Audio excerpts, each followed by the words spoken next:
আমার সাথে ফ্রেন্ডশিপ করবে? কেন? মিডিয়া পাড়ার ভালোবাসাগুলো হয়তো এরকমই হয়।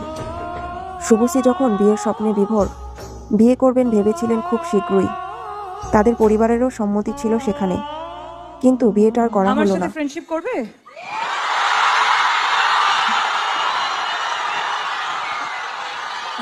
কেন?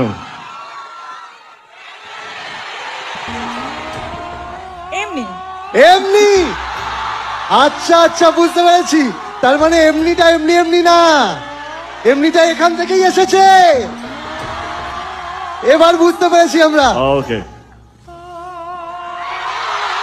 দুজনকে সোশ্যাল মিডিয়াতে ফলো কবে করবে? দুজনকে সোশ্যাল মিডিয়াতে ফলো কবে করবে? ইনস্টাগ্রাম। বললাম ব্লক ছিল, ব্লক থেকে আনব্লক করেছি, এটা যথেষ্ট। কে করলো? ব্লকটা করলো কে?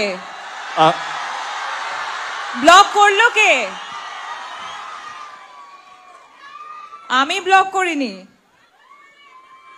আমি আচ্ছা নিয়ে এসো রাজদীপ, ফোনটা নিয়ে এসো।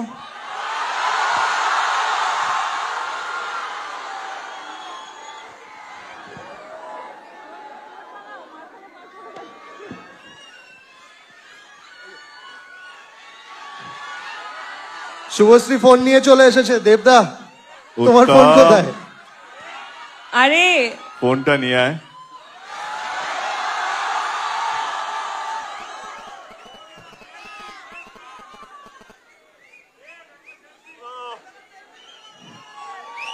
এটা ইতিহাস তৈরি হচ্ছে।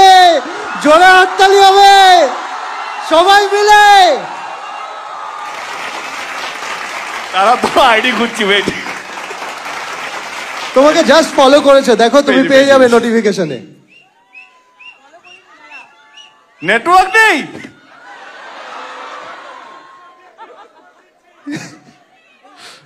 Page page page. Okay, universe একটু সময় নিচ্ছে। ফলোইং। 10 বছর পিছনে যেতে চাইছি না, 10 বছর এগিয়ে এসে এটাই বলতে চাই যে তুমি তোমার জীবনে ভালো থেকো। আমার কাছে প্রার্থনা করবো যেন তুমি সারা জীবন সুখে থেকো, এই জন্ম কেন পরের জন্ম তুমি ভালো থেকো। এই সময় দাঁড়িয়ে আমি এটাই বলতে চাই যে সবাই সুখী থাকলে আমরাও সুখী থাকবো। সো দেবের জন্য তো আমি আরো বিশেষ করে চাইবো যে ও সুখীই থাকুক।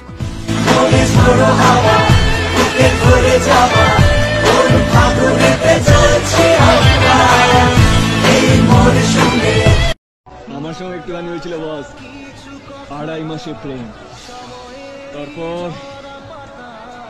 ব্যথা দিয়ে চলে গেল।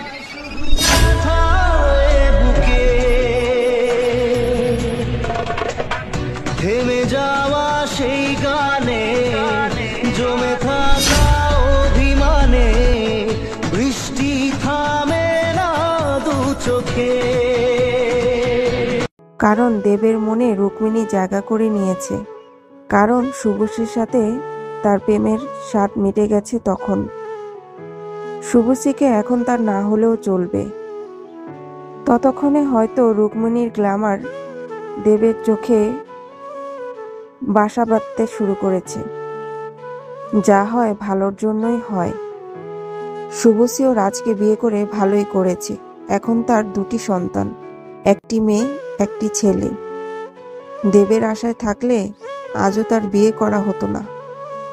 দেব ছেলেগুলো হয়তো এরকমই হয়, প্রয়োজন ফুরিয়ে গেলে তারা ব্রেকআপ করে নেয়।